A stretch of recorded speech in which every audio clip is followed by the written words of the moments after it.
जय हिंद साथियों, नमस्कार। स्वागत है आप सबका कंपटीशन वॉर के यूट्यूब चैनल में। मेरा नाम है संदीप, उपस्थित हूँ आपके लिए लेकर एक नई वीडियो।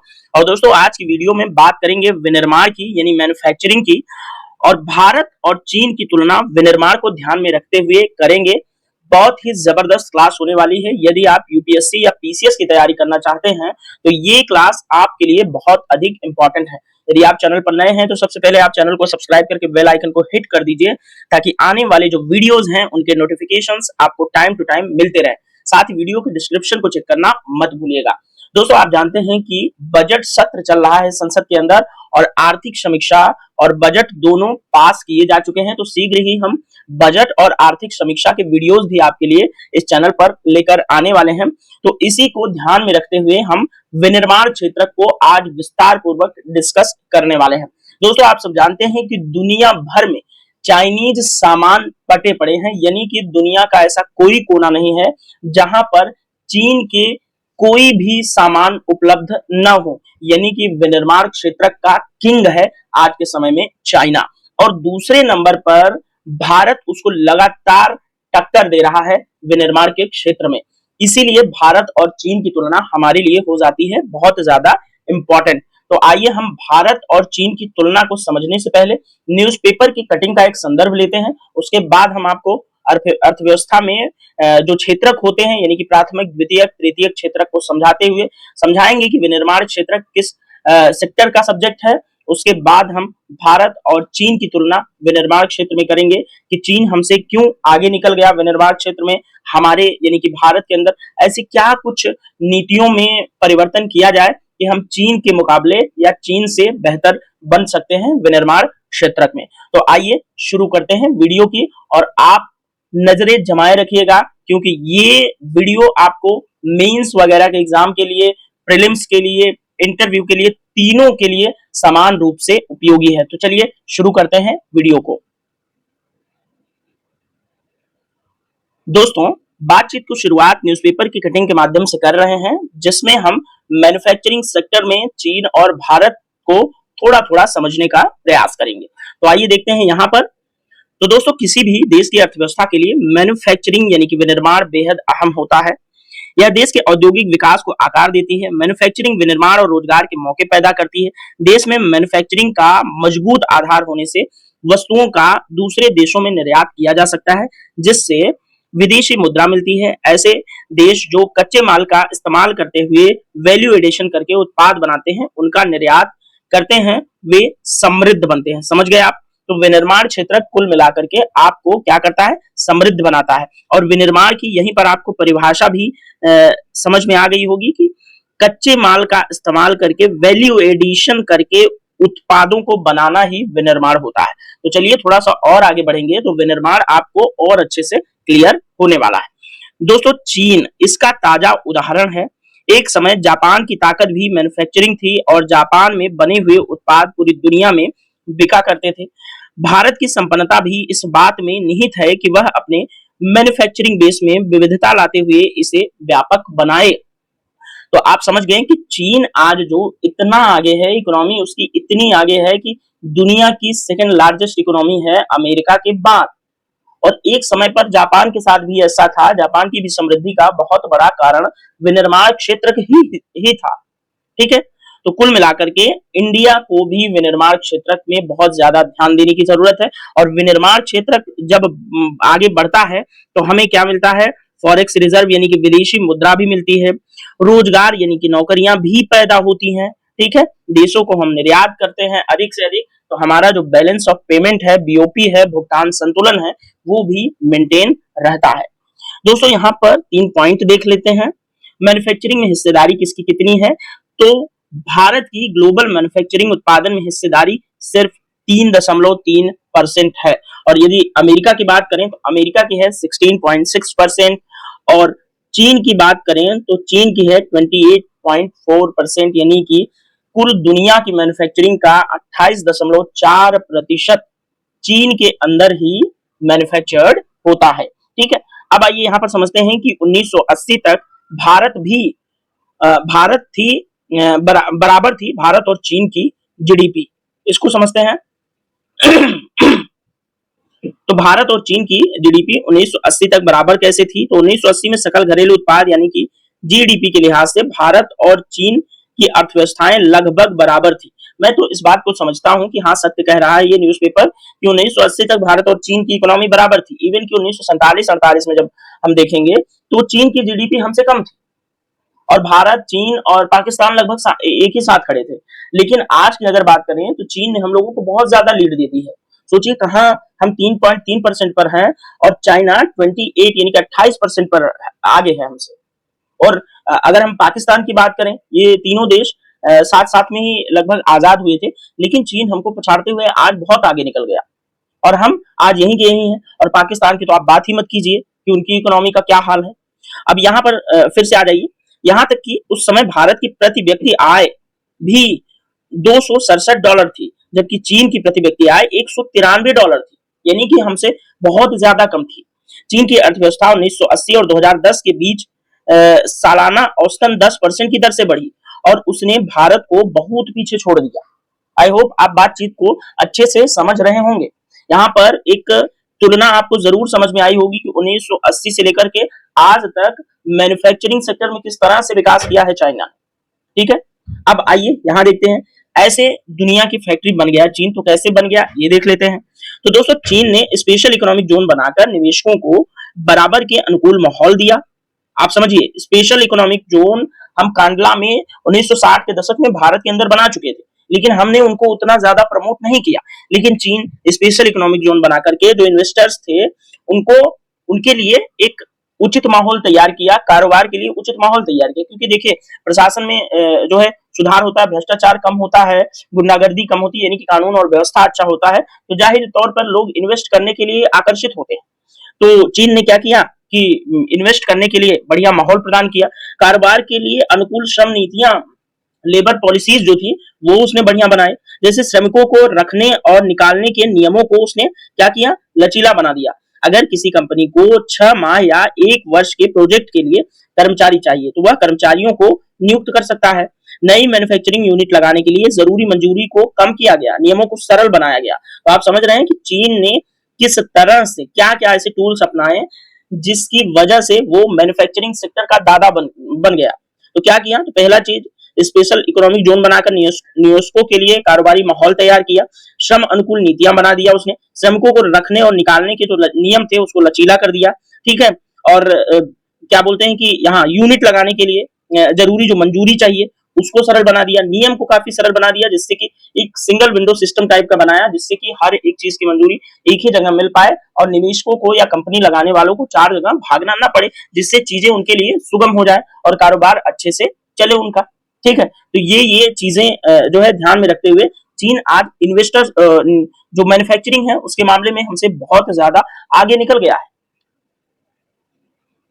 अब यहाँ पर देखेंगे चीन की अर्थव्यवस्था में मैन्युफैक्चरिंग का दबदबा है, तो इसको समझने का प्रयास करते हैं। तो चीन की अर्थव्यवस्था में मैन्युफैक्चरिंग का दबदबा लगातार बना रहा है। भारत की जीडीपी में मैन्युफैक्चरिंग का योगदान क्या हुआ, गिरा है, जबकि चीन लगातार उसको मेंटेन किए हुए है।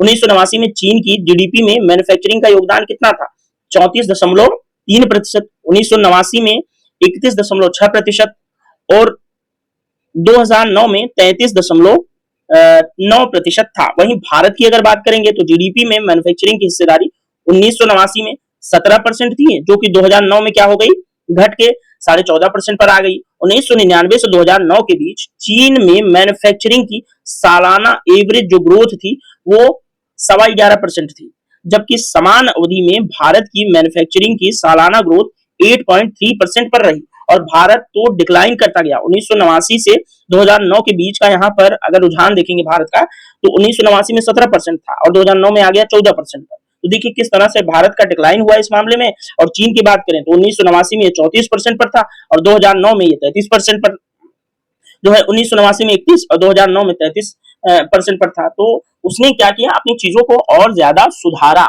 और किन किन कारणों से सुधारा, क्या क्या उसने टूल्स यूज किए, तो अभी हमने जस्ट डिस्कस किया। तो निवेशकों के लिए कारोबारी उसने माहौल तैयार किया, श्रम अनुकूल नीतियां तैयार की, नियमों को सरल बनाया। ठीक है, तो ये सब चीजें उसके जो है मैन्युफैक्चरिंग सेक्टर में दबदबे की जो है कहानी बयां करते हैं। अब फैसले स्थानीय स्तर पर कैसे? तो चीन में फैसले स्थानीय स्तर पर लिए जाते हैं। एक कारोबारी ने अपना अनुभव बताते हुए क्या कहा कि भारत में नया कारोबार शुरू करने में 4.5 वर्ष का समय लगता है। अमेरिका में कितना? 3 वर्ष का। और चीन में सिर्फ 18 महीने का समय लगता है नया कारोबार शुरू करने में। सोचिए, चीन दोस्तों, चीन में फैसले स्थानीय स्तर पर और काफी तेजी से हो जाते हैं।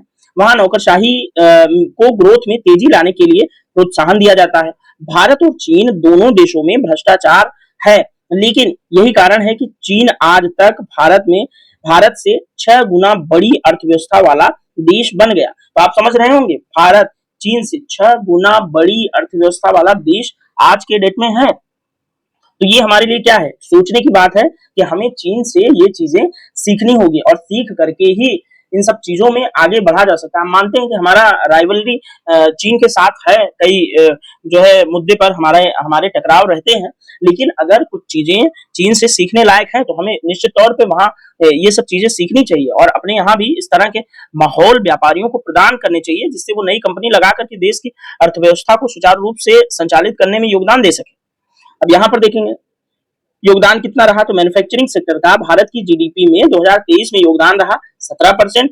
और यहाँ पर देखेंगे तो जीडीपी का यहाँ तक पहुंचने का लक्ष्य, जीडीपी में मैन्युफैक्चरिंग की हिस्सेदारी 2025 तक हो जाएगी 25%। ये चीज आप थोड़ा सा समझने वाली बात है। अब यहाँ पर देखेंगे चीन को मिला मानव संसाधन का फायदा, तो सबसे बड़ी चीज तो ह्यूमन कैपिटल ही होती है। मैं आपको यहाँ सबसे पहले थोड़ा सा समझाता हूँ। जैसे ह्यूमन कैपिटल क्या होता है, जैसे एक आपके यहाँ मान लीजिए 17-18 साल का या 20 साल का कोई व्यक्ति है और वो मान लो स्किल्ड नहीं है, यानी कि उसमें कोई विशेष गुण नहीं है कि उसको किसी क्षेत्र में कारोबार या किसी अच्छे कार्य के लिए लगाया जा सके जहां से वो 4 पैसे का उत्पादन कर सके। तो उसको क्या करेंगे? हम स्किल्ड करेंगे, यानी कि उसको कुछ कला सिखाएंगे, चाहे बढ़ईगिरी सिखा दें, चाहे कोई जो है डिप्लोमा करा दें या कोई कंपनी के उत्पाद बनाने के लिए उसको ट्रेंड कर दें। उसके बाद वो व्यक्ति मानव से बन जाता है मानव पूंजी, क्योंकि वो क्रिएट करने लगता है ना, पूंजी कैपिटल क्रिएशन करने लगता है वो। समझ गए? तो अब चीन को मानव संसाधन का फायदा कैसे मिला? तो 1989 में चीन में साक्षरता दर 64% थी, वहीं भारत में थी 37%। आप इस चीज को समझते जाइएगा। औसत जीवन प्रत्याशा और लैंगिक समानता के मोर्चे पर भी चीन भारत से बेहतर स्थिति में था। चीन का समाज पारंपरिक तौर पर लैंगिक समानता को बढ़ावा देता रहा है, जो कि बहुत अच्छी बात है। और हमारे यहाँ इतना सॉफ्ट कल्चर होने के बावजूद हम लैंगिक समानता को बिल्कुल भी ध्यान नहीं रखते। हालांकि आजकल के दिनों में थोड़ा सा हो गया है, कुछ चीजें बढ़ रही हैं, नहीं तो हम बहुत सारे स्टीरियोटाइप से घिरे हुए हैं।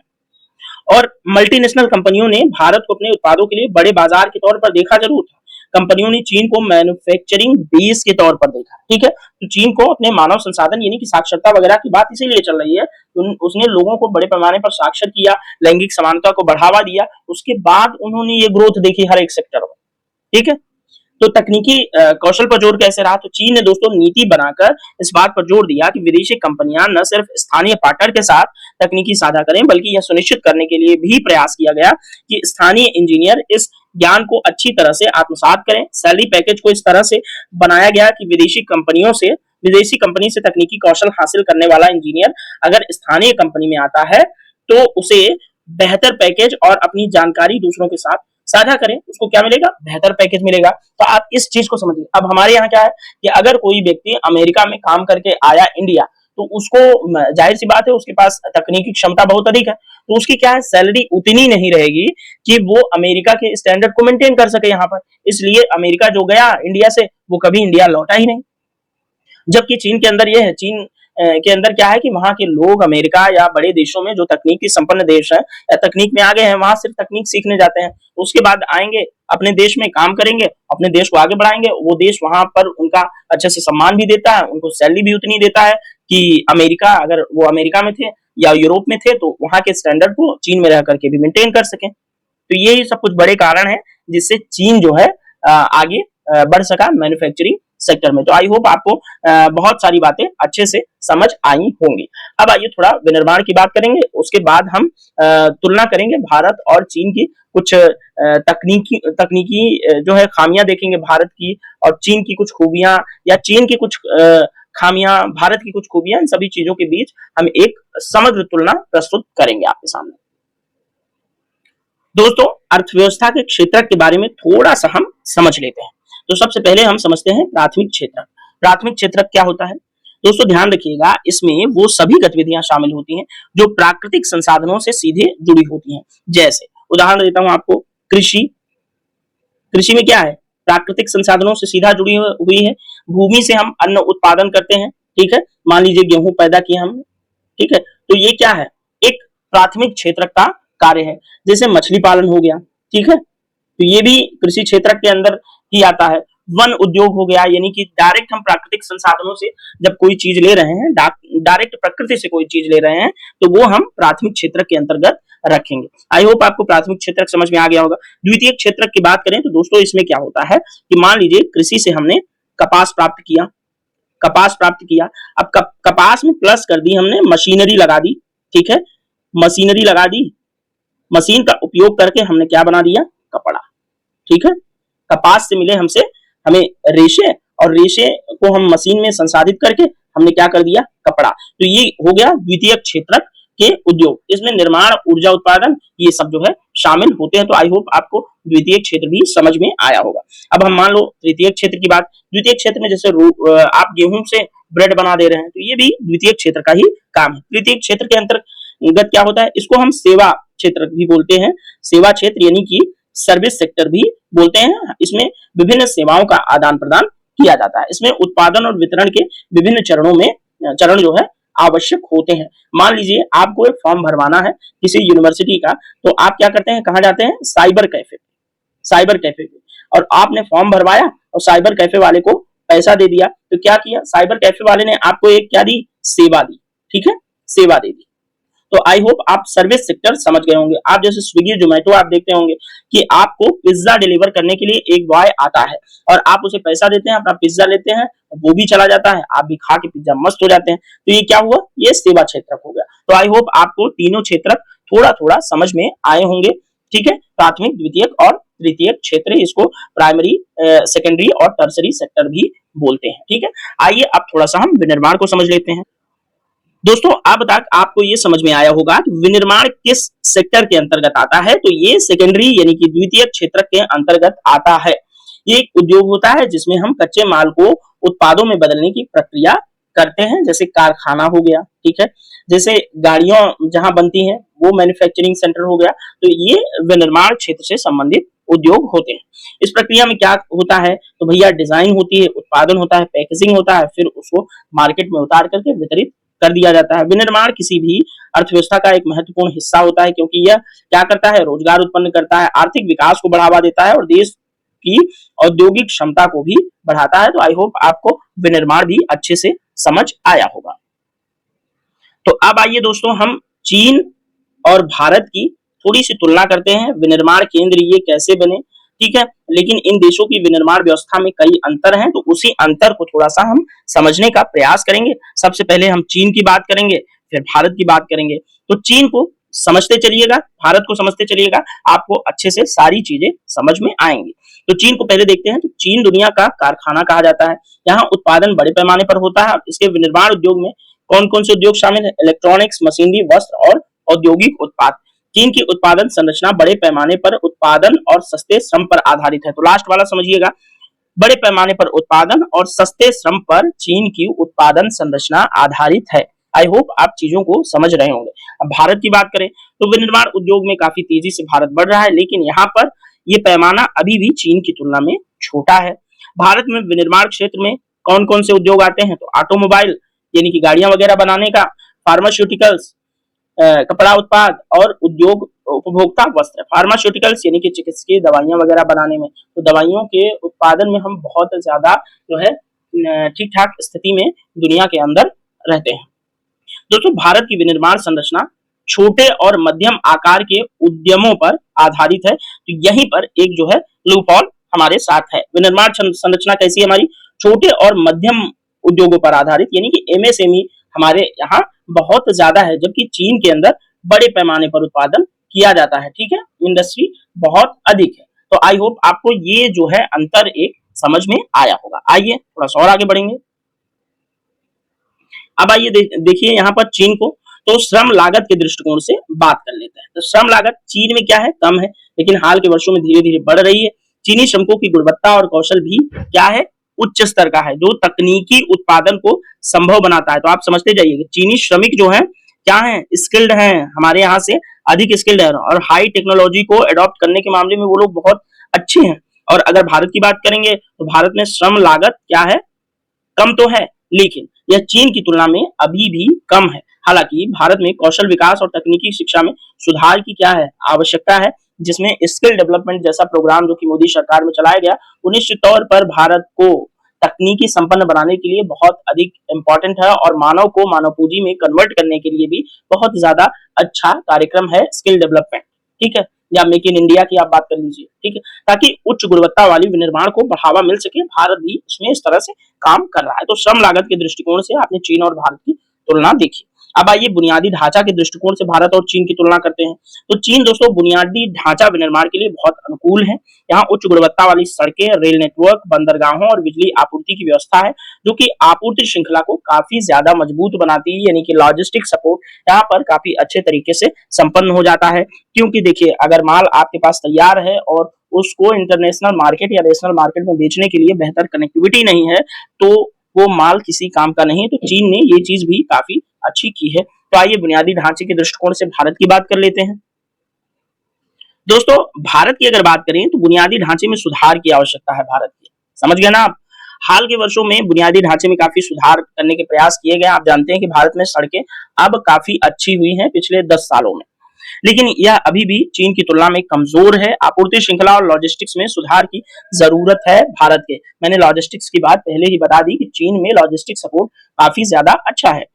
अब चीन की बात करें हम, विनिर्माण क्षेत्र को सरकारों की मंशा की, तो चीन की सरकार जो है विनिर्माण क्षेत्र को भारी समर्थन देती है। सरकारी नीतियां, कर लाभ, निवेश प्रोत्साहन उपाय यहाँ की विनिर्माण उद्योग काफी मजबूत बनाते हैं। इन सब चीजों को मिला करके तो सरकार की जो विल पावर है वो भी काफी ज्यादा डिपेंड करती है इस चीज को बढ़ाने के लिए। अब अगर इस मामले में भारत की बात करें तो भारत की सरकार ने भी मेक इन इंडिया जैसी पहलों को शुरू किया है ताकि विनिर्माण को बढ़ावा मिल सके।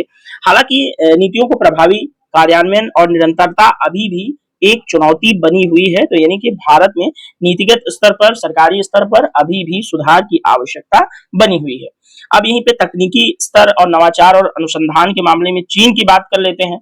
तो चीन जो है दोस्तों तकनीकी नवाचार और अनुसंधान विकास में क्या कर रहा है, निवेश कर रहा है। यहाँ की कंपनियां नवीनतम प्रौद्योगिकी को अपनाने में सक्षम है, जिससे उच्च तकनीकी उत्पादों का निर्माण जो है यहाँ पर हो रहा है। तो आई होप आपको बातें अच्छे से समझ आ रही होंगी। वहीं पर दोस्तों अगर हम नवाचार और प्रौद्योगिकी विकास में भारत की बात करें तो इसकी गति क्या है, अभी भी धीमी है। हालांकि आईटी और सॉफ्टवेयर उद्योग में भारत की स्थिति मजबूत हुई है, लेकिन इसे विनिर्माण में लागू करने की जरूरत है। तो आईटी सेक्टर को और सॉफ्टवेयर उद्योग को विनिर्माण में भी थोड़ा सा लागू किया जाना चाहिए। दोस्तों भारत के अंदर बहुत मतलब ज्यादा अपॉर्चुनिटीज हैं, संभावनाएं हैं, लेकिन यदि सही नीतियों और निवेश के साथ सुधार किए जाएं तो यह भी एक प्रमुख विनिर्माण केंद्र के रूप में बन सकता है भारत, ठीक है। दोस्तों अगर थोड़ा सा रिसेंट सिनारियों की बात करें, आंकड़ों की, डाटास की, तो विनिर्माण भारत के सकल घरेलू उत्पादों में 17% का योगदान देता है और 27.3 मिलियन से भी अधिक जनसंख्या को रोजगार प्रदान करता है, जो कि देश के क्षेत्र की अर्थव्यवस्था में महत्वपूर्ण भूमिका निभाता है। दोस्तों भारत का लक्ष्य जो है, मेक इन इंडिया का लक्ष्य है 2025 तक अर्थव्यवस्था के उत्पादन में विनिर्माण क्षेत्र को 25% तक बढ़ाना, जिसकी हमने न्यूज़पेपर की कटिंग के अंदर भी विस्तार पूर्वक बात की थी। तो आई होप दोस्तों चीन और भारत की तुलना विनिर्माण क्षेत्र में अच्छे से समझ में आई होगी। भारत किन चीजों की वजह से चीन से पीछे है और चीन किन चीजों की वजहों से भारत से विनिर्माण क्षेत्र में बहुत ज्यादा आगे है, ये सारी वजहें एक एक करके हमने तुलना के माध्यम से डिस्कस की है। तो आई होप आपको ये पूरा वीडियो बहुत अच्छे से समझ में आया होगा। यदि वीडियो आपकी किसी काम का लगे तो अंत में चैनल को जरूर सब्सक्राइब कर दीजिएगा, बेल आइकन को हिट कर दीजिएगा ताकि आने वाले वीडियोस के नोटिफिकेशंस आपको मिलते रहें। और दोस्तों ये वीडियो कैसा लगा आप अपनी प्रतिक्रिया कमेंट बॉक्स में जरूर प्रोवाइड कराएं। इस वीडियो में इतना ही, मिलेंगे नेक्स्ट वीडियो में, तब तक के लिए thank you so much, bye bye, जय हिंद।